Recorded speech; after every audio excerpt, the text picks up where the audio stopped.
Governor Koster presents Bali Development Strategy 2025-2030 at 237th anniversary of Denpasar City.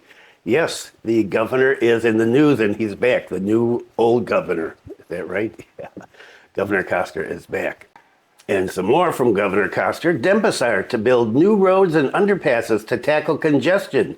Here's the location. Stay tuned for details on these and other stories.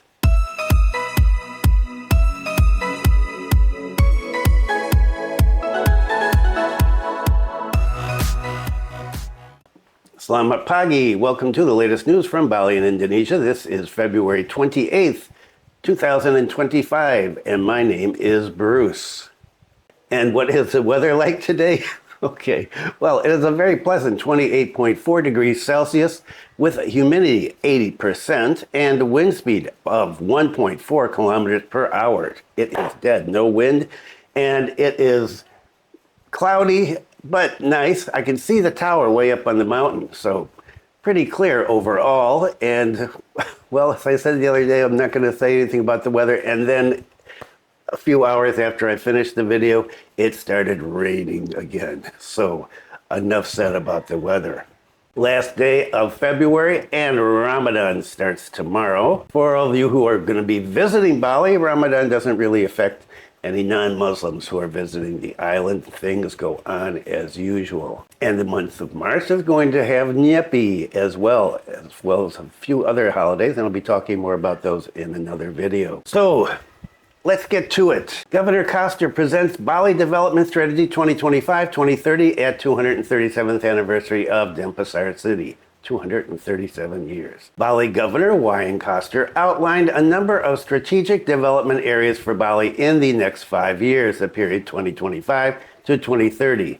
That's how long his term lasts. He said this yesterday at the anniversary ceremonies for Denpasar City. Governor Koster emphasized that these strategic areas are also the focus of Denpasar City development under the leadership of Mayor Gusti Nurajaya Negara and the Deputy Mayor, Ikadet Agus Arya Wibawa. Some of the main issues of concern include garbage, traffic jams, availability of clean water, flooding, security, infrastructure, transportation, natural ecosystems, and various forms of disorder that have recently emerged in Denpasar City. What is that? Well, police have been complaining about a rising crime rate, and talk about that maybe in the next video, not today.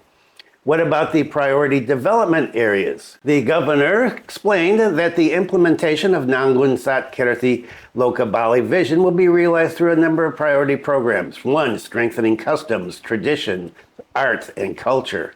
The governor emphasized the importance of maintaining the identity of the Balinese people amidst increasingly modern developments. He emphasized that customs, traditions, art, culture, and local wisdom must continue to be maintained and developed through strategic programs. 2, improvement of health, education, and employment. In an effort to improve the quality of human resources in Bali, the government will expand the reach and improve the quality of health and education services.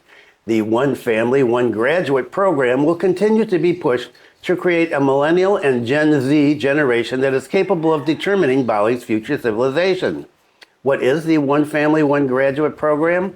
It is an initiative aimed at improving education and reducing poverty by ensuring that at least one member of each family in Bali graduates from higher education. This program is designed to provide financial support, scholarships, and other resources to help students from low-income families pursue and complete their education. The goal is to empower families through education, thereby enhancing their economic prospects and overall quality of life. The program is part of a broader effort to promote social and economic development in Bali, recognizing the importance of education and breaking the cycle of poverty and fostering sustainable growth. By focusing on higher education, the program aims to create a more educated and skilled workforce which can contribute to the island's development and prosperity. In addition, vocational education through vocational schools will be improved, including cooperation with universities throughout Bali to increase the competitiveness of graduates. 3, economic transportation through Bali Kirti economy. This program aims to realize food sovereignty and economic independence in Bali through 6 leading sectors, namely organic system-based farming, marine and fisheries, Balinese manufacturing and culture-based industries, small and medium industries, MSMEs and cooperatives, creative and digital economy, and quality and dignified culture-based tourism. Especially in Denpasar, the local government must encourage the growth of SMEs, MSMEs, creative economy, and digital as potential and superior economic sectors, said the governor. Number 4, transportation, infrastructure, and environment. The Bali provincial government and the city of Denpasar are committed to resolving various infrastructure issues, including transportation and the environment. This includes the use of clean energy and resolving the increasingly crucial waste problem in Denpasar. Well, the whole island, really. With these programs, Koster is optimistic that Bali's future development will be more sustainable and able to maintain a balance between modernization and cultural preservation. So here are Koster's main programs for the next 5 years. Will he be successful in carrying those out? Well, he has his detractors and he has his supporters. Well, obviously, more supporters than detractors because he was reelected governor once again. Let's hope that he is successful in carrying out his mission. And talking about his mission and, of course, the huge traffic problem, what about that? Denpasar to build new roads and underpasses to tackle congestion. Here's the location. The governor announced plans to build several new roads in Denpasar City to address the increasing traffic congestion. And he said this at the same ceremony where he laid out his program for the next 5 years. He emphasized that the problem of traffic congestion in Denpasar is a serious concern for the Bali provincial government and Denpasar city government. Therefore, a number of infrastructure projects will soon be realized to smooth the flow of traffic in the capital city of Bali province. New roads and underpass construction will begin soon. According to Koster, the government will build several new roads and underpasses connected to Bali Regency. Some of the projects to be worked on include construction of a new road connecting Sunset Road to Mahendradatta, West Gatot Subroto Road towards Canggu, Ahmadiani Underpass, Topati Underpass intersection towards Padanggalak intersection. In addition to building roads and underpasses, the government will also build a parking building in Sanur and provide a shuttle route from the Sanur parking lot to Sanur Harbor to reduce congestion in the area. In addition to building new roads and a big parking place, Koster said that the government will also reopen the Transmetro Dewata bus with a more effective system. This step is expected to reduce people's dependence on private vehicles so as to reduce traffic congestion in the Sarbagita metropolitan area, especially in Denpasar and Badung. How are they going to support all this? To support this road construction project, the Bali provincial government, together with regional governments throughout Bali, have prepared a budget of 5 trillion rupiah. The funds come from the Bali provincial budget, Badung Regency budget, and Denpasar city budget. The development of road infrastructure connecting cities and districts in Bali will be the main solution to solving traffic congestion problems. I thought that was going to be the subway and the water taxis. Something new, I guess. With the construction of new roads, underpasses, and optimization of public transportation, the government hopes that traffic congestion in Denpasar and its surrounding areas can be significantly reduced in the next few years. Haven't heard about the subway in, well, quite a while. What is going on with that? Obviously not the most important thing right now after all of the talk about it, well, back how many months ago. Okay, and some more on traffic and construction, infrastructure development. Jembrana Police Chief directly monitors repairs of damaged road on Denpasar-Gilimanuk route. And I've talked about this many times before. Well, at this point, the Jembrana Police Chief decided to go out and make sure things were being done, I guess according to his satisfaction. The severely damaged Denpasar-Gilimanuk National Road in Jembrana Regency often claims victims. Many drivers have accidents due to potholes, and some have even been injured or died. True. In response to this, Jembrana's police chief went directly to the location to monitor road repairs at kilometer 110 to kilometer 111 in Malaya district. The chief emphasized that his party had re-registered the points of potholes and other obstacles, such as dead streetlights. We submitted this data to the National Road Implementation Center, Region 1, BPJN, so that repairs can be carried out immediately for the safety of motorists.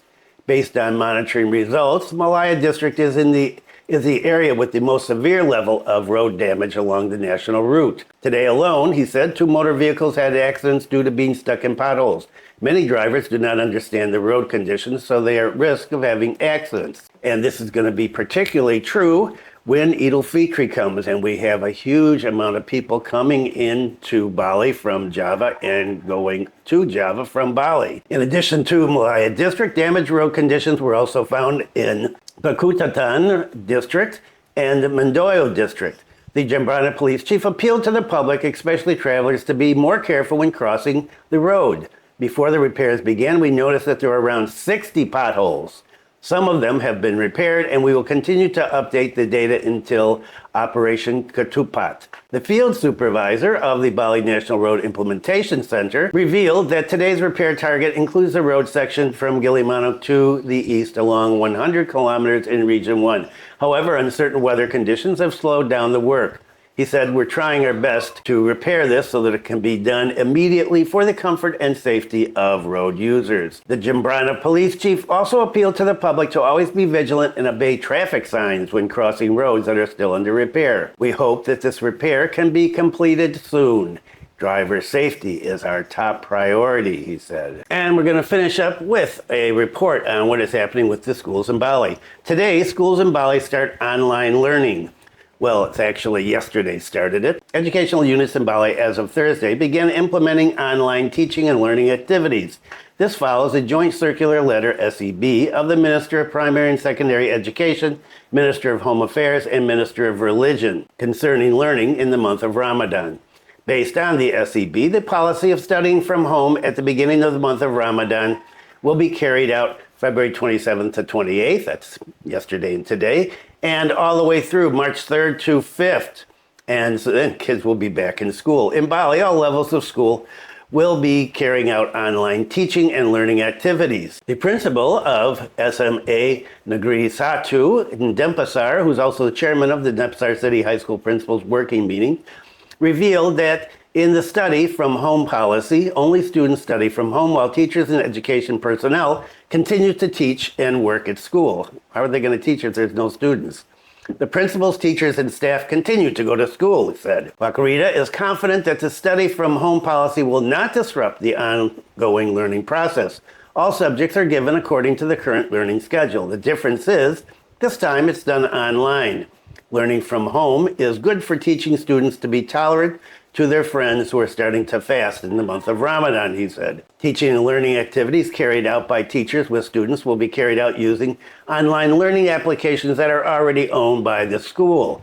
I guess the ones that they used during the pandemic, which weren't that effective. This, he explained, has been done so far in certain materials for each subject. The head of Bali Provincial Education, Youth and Sports Office said that his party had previously coordinated with SMA, SMK, SLB school principals, and Regency City education offices throughout Bali that oversee all of these units. For students in Bali, the holiday at the beginning of Ramadan will add a holiday in addition to the special long holidays in Bali such as Galungan and Kuningan, which will also arrive soon. According to Nura Boy, the school will arrange so that holidays do not violate the learning hours according to the applicable curriculum. It will still be arranged, he said, so that children's learning hours are sufficient. And my granddaughter Zoe started hers yesterday. She went to some friend's house to work on their assignment that they had been given, I guess, Wednesday, and she came home and said, guess what, Grandpa? There's no school for a whole week. Oh, she is thrilled.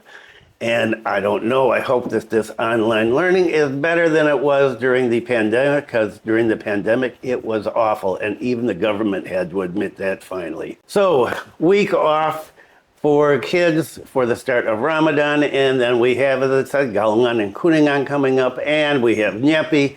And so there's a lot of time that kids are not in school here. Just life in a country that celebrates many, many religions. Okay, that is it for today. Thanks for viewing. Be kind to someone today. Take care and have a great weekend. I will see you next time.